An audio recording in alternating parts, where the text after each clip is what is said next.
Hoy vamos a escuchar un testimonio que seguramente nos va a dejar una enseñanza. Cristian hace un ratito mencionaba y hacía introducción un poco a esta nota que vamos a compartir entre todos, ¿no? Vamos a conocer la historia de Luis Porcili. Luis es un hombre que durante 30 años estuvo metido en la delincuencia. Para esta historia tuvo un desenlace feliz, ya que Luis pudo alcanzar una conversión en su vida y desde hace 16 años cumple su ministerio de pastor en 11 pabellones de la Unidad Penitenciaria 48 de José León Suárez. Un lugar también donde sabemos que hay muchos actores sociales que están tratando de ayudar y de intervenir, y Luis sin duda es uno de ellos. La verdad que es un enorme gusto tenerlo aquí en el programa y les agradecemos que nos atienda en esta tarde de sábado. Luis, buenas tardes, Juan te saluda, ¿cómo estás? Buenas tardes, ¿cómo estás? Bien, Luis, ¿nos escuchás bien?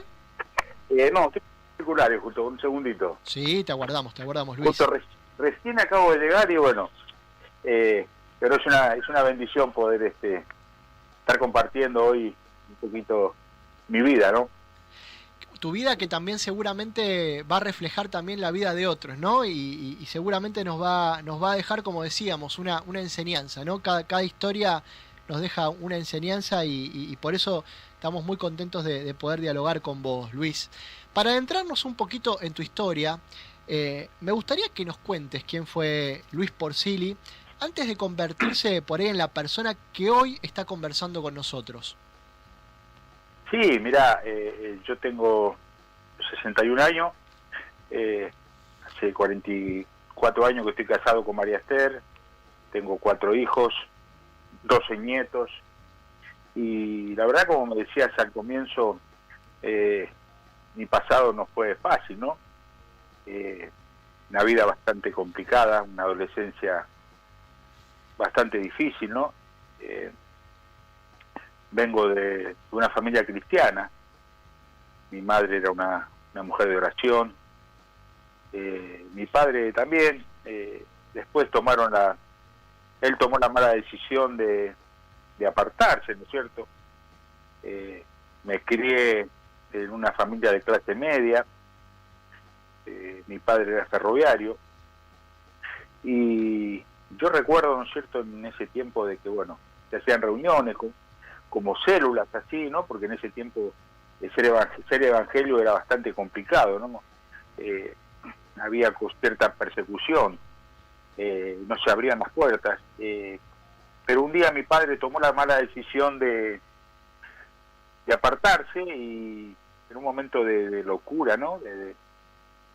Prendió fuego la Biblia, hizo una locura, ¿no?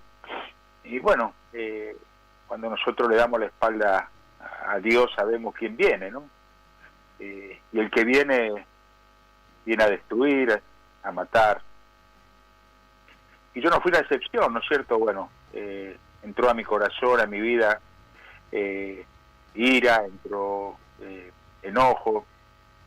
Y bueno, a la edad de 13, 14 años, vivíamos en un pueblito que se llama Heavy, que está en el medio de San Andrés de Gil y Carmen de Areco, sobre la ruta 7.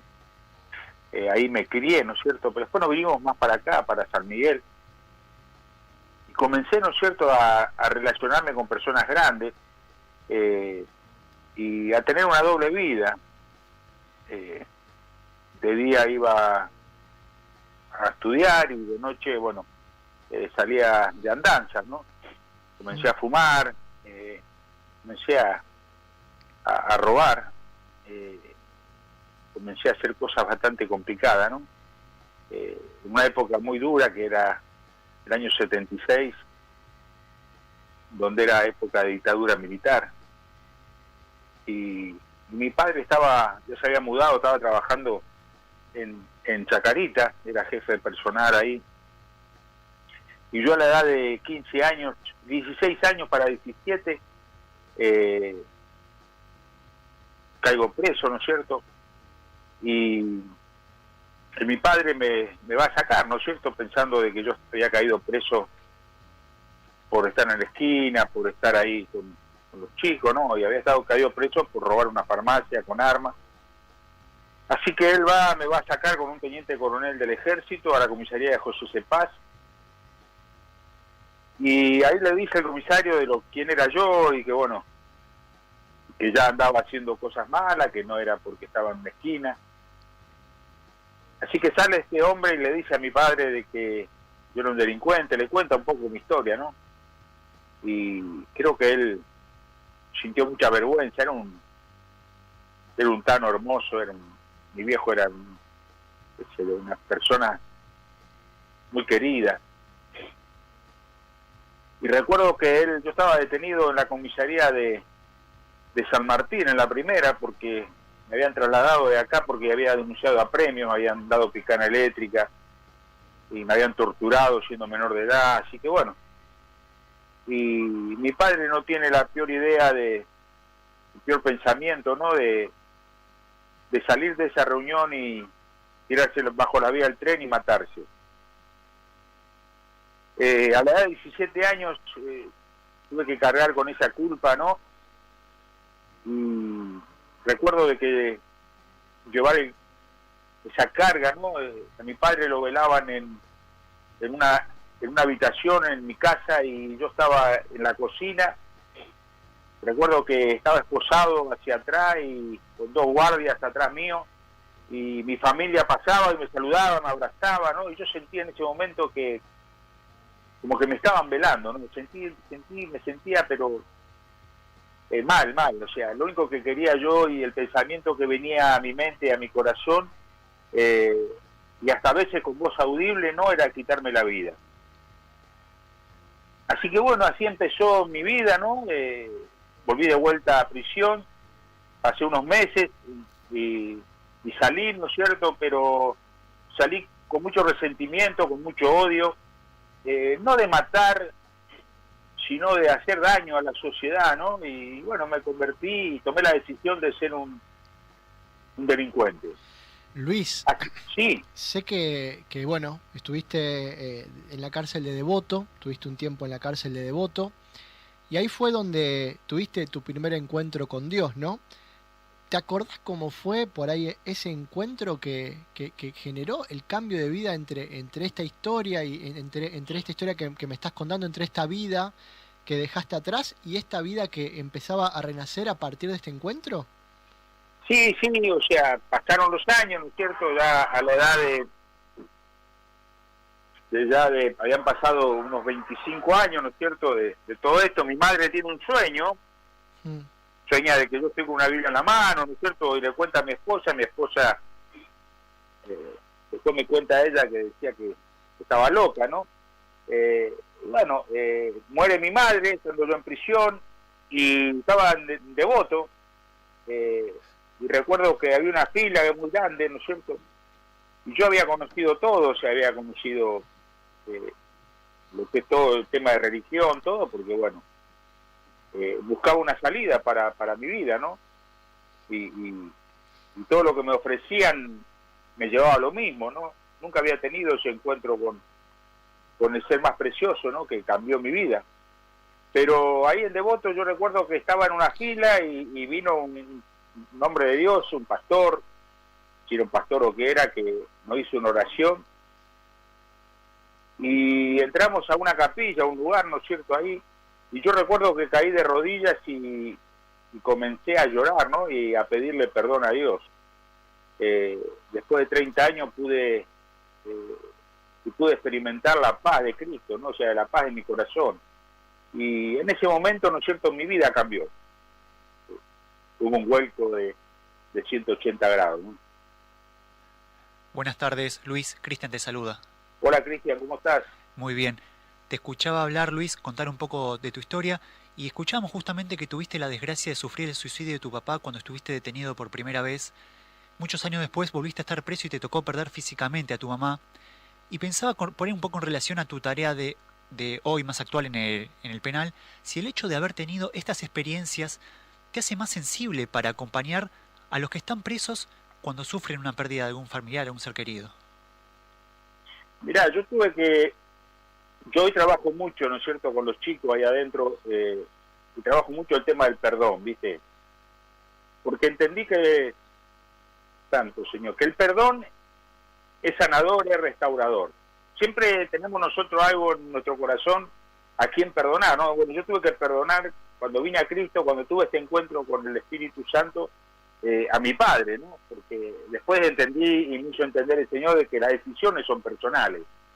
O sea, yo hoy lo entiendo, pero como quien dice, con el diario del lunes. Entonces hoy trabajo mucho en las cárceles con el tema del perdón, ¿no? Y sí, toda mi vida me ayudó hoy a poder ser lo que soy. Hoy soy un empresario, hoy mi vida cambió, hoy ministro empresario, hoy estoy en un movimiento muy grande que se llama FINEC, donde doy charlas, donde doy conferencias, del cambio, de la transformación que Dios puede hacer, ¿no es cierto?, en una persona. Te definías como un empresario y yo pensaba que por ahí hace muchos años eras un empresario que se dedicaba a robar bancos, a organizar ese tipo de delitos. Tengo entendido que, si se me permite la expresión, eras bastante bueno haciendo eso que hacías en ese momento y sin embargo ahora decidiste ser un empresario de Dios, cambiaste de rubro, digamos. ¿Estás más contento con esta vida que fuiste, con este vuelco que fuiste dando en tu vida, donde dejaste por ahí la delincuencia, aunque a tu manera te iba bien, y pasaste a ser un hombre de Dios? Si yo era una persona que todo lo que tocaba, y esto no lo hablo con vanagloria, sino para que la audiencia entienda lo que fui yo todo lo que tocaba lo transformaba en oro. O sea, el último robo que hice liderando a la banda en el año 92, nos apoderamos de $5 millones sin tirar un tiro. O sea, para que tengas una idea, una dimensión de lo que era yo, ¿no? El otro día estaba haciendo un zoom de acá de mi cocina, de mi casa, a Miami, ¿no? Porque salgo de distintas partes del mundo, y le contaba a la gente, a estas personas, decía, en esta misma cocina donde hoy yo estoy ganando almas para Cristo, en esta misma cocina yo manejaba los planos de cómo robar un banco, de cómo manejar la banda, y hoy estoy sirviendo a este Cristo que cambió mi vida, o sea, un vuelco de 180 grados.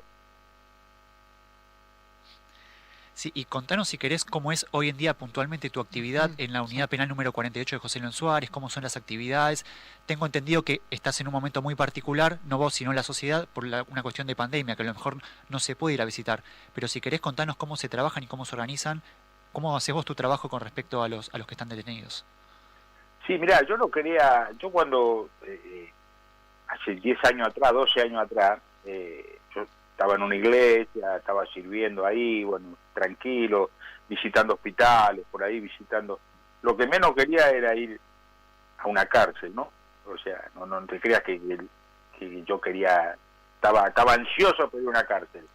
No, y cuando Dios se me revela en un sueño a mí, que me iba a enviar a esos lugares, porque de esos lugares iba a levantar evangelistas, maestros de la palabra, pastores, y yo iba a ser el encargado, ¿no es cierto?, de llevar el mensaje de salvación. Eso fue en el año 2005. Te podés imaginar haber escuchado la voz del Espíritu Santo que habló a mi mente, a mi corazón, con voz audible. O sea, fue algo tremendo, ¿no? Y bueno, y ahí comencé en un pabellón, en el complejo de José León Suárez, con un pabellón, ahí hay 12 pabellones, con un pabellón y un alma, y una persona. Y al transcurso de estos años de hoy, yo tengo 6 pabellones en la unidad 48, 5 pabellones en la unidad 46, un pabellón en Batán, un pabellón en Corrientes, o sea, un pabellón en Bower, Córdoba. Cada pabellón tiene más de 100 personas, o sea, yo no tengo lugar físico donde a veces albergar todos los chicos que van a culto en los cultos centrales. O sea, es tremendo lo que yo estoy viviendo en este tiempo, ¿no? Sin duda, es una situación difícil, ¿no? Y difícil de manejar también para poder ayudar, ¿no? Y frente a tanta necesidad que muchas veces hay en las cárceles y que la sociedad muchas veces no tiene ni siquiera idea, ¿no? Son lugares invisibles, es como que están esos muros y detrás de esos muros uno no sabe, o la sociedad misma está desentendida de lo que ocurre, ¿no, Luis? ¿No sentís lo mismo? Claro, porque, o sea, ellos están ahí no por hacer lo bueno, están porque cometieron un delito. Pero también en algún momento van a salir y esas personas, si no tienen un encuentro con el Espíritu Santo como yo lo tuve, van a salir peores, porque esa es la fábrica, el taller de Satanás, que usa para maquinar todas las maldades habidas y por haber. Entonces, el trabajo nuestro, yo te cuento algo un segundito, y yo en un momento, ¿no es cierto?, cuando recién comencé en la 46, había un siervo, una persona que estaba a cargo del pabellón, manejaba un poco las cosas con el otro varón, las cosas de Dios, y me había enterado que él estaba ahí por abuso, ¿no? Y había abusado de sus hijas y todo eso. Entonces yo me puse muy mal, ¿no? Me puse muy mal y como que medio me quise echar para atrás y decirle a Dios, ¿por qué ahí? ¿Por qué esta persona? Mira lo que hizo, ¿no? Como a juzgar. Y de vuelta sentí la voz del Espíritu Santo que me dijo, yo te envié ahí no para juzgar, sino para sanar, para restaurar, para abrazar. Desde ese día nunca más cuestioné absolutamente nada, siempre abracé, siempre aconsejé, siempre ayudé para que esas personas cuando salgan cambiadas y transformadas. ¿Y recordás, Luis, alguna historia de conversión que te haya marcado, que te haya dejado una huella en este camino que estás haciendo como pastor en la unidad penitenciaria? Sí, hay varias, o sea, hay varias. Esta que te hablé ahora, Sí. esta persona que había pasado con todo eso, yo la saqué con la credencial que me da el servicio penitenciario, es una credencial que me otorga entrar a cualquier unidad penitenciaria, ¿no? Yo me paso, entro, presento credencial y puedo entrar a cualquier pabellón, a buzones, o sea, puedo moverme en la cárcel con total libertad, ¿no? Y este varón tenía cáncer, un cáncer terminal que se detectó y bueno, yo lo pude sacar, ¿no es cierto? Y esa persona partió con el Señor, falleció en la casa, ¿no? O sea, él tenía que seguir detenido, pero me lo pude sacarlo, ¿no?, con esa credencial y bueno, él pudo salir y bueno, partir en la calle junto a su familia, ¿no? Después tengo miles de historias, ¿no?, de sicarios que me entregaban papelitos, me decía, siervo, mire, yo tengo todos estos papelitos que son nombres de personas que yo tenía que cuando salga de acá ir a matar, ¿no?, porque ya le habían pagado por eso, y salían con una Biblia en la mano, predicando la palabra, o sea, cosas tremendas, ¿no?, de cuando uno se pone en las manos de Dios, cómo Dios cambia y transforma vidas, ¿no? Luis, hace unos meses nos enterábamos a través de distintos medios de una noticia que conmovió al ámbito carcelario, ya que Claudio Guerrero, conocido como El Pastor, mientras estaba gozando de una salida transitoria del penal de Florencio Varela, publicó una foto con la novia de uno de sus compañeros del penal. Y esta semana nos enterábamos de un triste final, ya que el pastor fue asesinado en un intento de robo.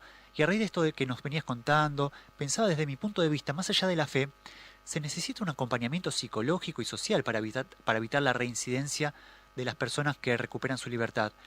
¿Cómo es el acompañamiento que ofrecen en el penal de José Len Suárez para que los presos no caigan nuevamente en la delincuencia cuando salen de la cárcel? Porque a lo mejor parece como que es todo lindo cuando uno escucha una prédica, pero después piensa qué hace cuando esa persona recupera la libertad y por ahí no sabe hacer otra cosa más que robar.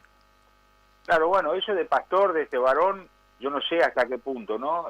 Porque adentro de las cárceles no salen pastores, o sea, para ser un hombre de Dios hay que consagrarse, hay que estudiar, hay que hacer un montón de cosas, pasar por un montón de filtros, ¿no?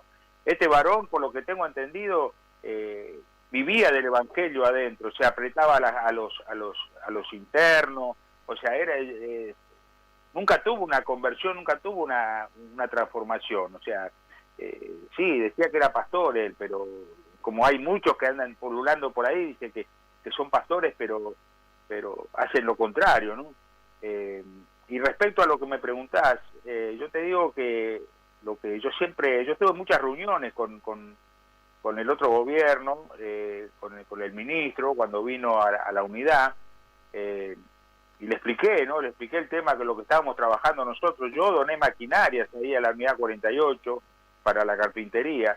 Lo que falta en todas las políticas, ¿no? Porque no hay una política penitenciaria que se ocupe de cuando esa persona, ese recluso, sale a la calle. No hay un acompañamiento, o sea, no hay nada, o sea, ellos salen a la deriva, o sea, y ¿para dónde disparan? Para el que le da una mano, y el que le da una mano capaz que el compañero que le trae un arma para salir a robar, o un puntero le da droga para que venda droga, o sea, como no hay una política, no hay un seguimiento, se le hace complicado, ¿no? Y esto no lo justifico yo, sino que también salen después de estar muchos años en la cárcel y encuentran a su familia con un montón de necesidades y que nadie le da trabajo, no tienen otra opción. Es así.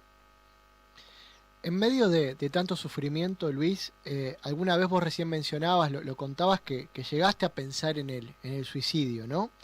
Lamentablemente hoy hay personas que sufren mucho y quizás ya no tienen fuerza para poder soportar la cruz que muchas veces les pesa sobre sus espaldas.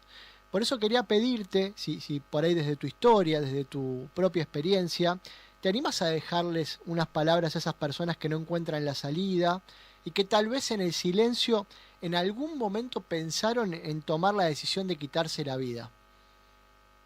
Sí, o sea, todo lo que te da, cuando uno le da la espalda a Dios, ¿no? Todo lo que viene es muerte, es desolación, es tristeza, dolor. Yo recuerdo, no sé si ustedes recuerdan el caso de Ferré, el que asesinó a la mujer en el country. Sí, conocido. Bueno, yo lo tuve en la 46 a él, lo bauticé, y yo recuerdo cuando lo conocí a él, no por ser famoso, ahí no hay distinción, o sea, ahí se le trata todo de la misma manera. Y yo estaba haciendo un culto en el pabellón, y yo recuerdo que lo miré a él en montones, había más o menos 80 personas, pero lo vi así como espiando a través de la puerta de la celda, ¿no? Como mirando, pero con una mirada perdida, ¿no? Así que bueno, terminé de predicar todo y me fui a la celda de él a charlar, ¿no? Con él. Y tuvimos una charla bastante importante, en cual él, después que charlamos, que hablamos, me dijo que él se quería quitar la vida. Entonces ahí, bueno, hice una oración, recibió a Jesús, se arrepintió, pidió perdón. Entonces yo le decía a él que muchas veces Dios te perdona, pero uno no se perdona, porque a veces es así, o sea, a veces hiciste cosas tan malas que no te perdonás, y Dios no puede obrar, porque primeramente tenés que perdonarte y perdonar. Así que bueno, él después se bautizó y bueno, ahora está en una unidad no sé a dónde, pero él contó en una entrevista que le hicieron, él contó de lo que yo te estoy hablando, ¿no? Y así muchísima gente, ¿no? Se le trata de ayudar, pero siempre, ¿no? Yo creo que lo fundamental es poder perdonar, y bueno, y saber de que siempre hay una salida. Yo, gracias a Dios, la pude encontrar, ¿no? En ese encuentro que tuve con Jesús ahí, bueno, y ahí fue un giro, y yo creo que si muchos, están los dos caminos, ¿no? O sea, están las dos alternativas, siempre están ahí latentes, o sea, o hacer lo malo o hacer lo bueno. Bueno, yo creo que donde estás más fuerte, en el área que estás más fuerte, vas a actuar. Si estás débil y estás luchando y le estás dando a la salida a un suicidio, y seguramente te vas a terminar suicidando, porque Dios te deja el libre albedrío. O sea, Dios no va a mandar un ángel y lo va a parar ahí adelante para que no te suicides. No, pero en un momento, ¿no es cierto?, de la vida, yo cuando estuve mal, cuando estuve y parecía que estaba todo perdido, yo lo que le dije a Dios: Señor, yo ya no doy más. Yo ya no puedo más, le dije. Yo necesito que me ayude, necesito salir de esta situación. No doy más. O sea, es como que vos levantás la mano y decís: me entrego. Yo ya busqué la forma de salir a mi manera y no lo logré. Entonces vos mirás al cielo y mirás a Dios y le clamás a Dios y Dios va a responder. Sin duda. Luis, la verdad que te agradecemos muchísimo este contacto, esta charla que hemos tenido aquí con Yo Quiero Verte. Seguramente vamos a estar en contacto con vos, vamos a hablar más seguido y vamos a estar hablando un poquito sobre la actividad enorme que llevas adelante ahí en la unidad penitenciaria. Buen fin de semana y muchas gracias por permitirnos conocer tu historia y compartir también parte de tu servicio para aquellas personas, como decíamos, que están tras los muros, que están en las unidades penitenciarias en nuestro país, y que, bueno, la sociedad se desentiende, ¿no? Y no conoce el trabajo que muchos actores como vos realizan dentro de las unidades y cómo tratan de transformar vidas y de convertir personas dentro de esos lugares. Así que te mando un fuerte abrazo, Luis, y gracias por este contacto. Un abrazo grande, gracias. Pasaba Luis Porcili. Luis es pastor y trabaja en la unidad penitenciaria número 48 de José León Suárez.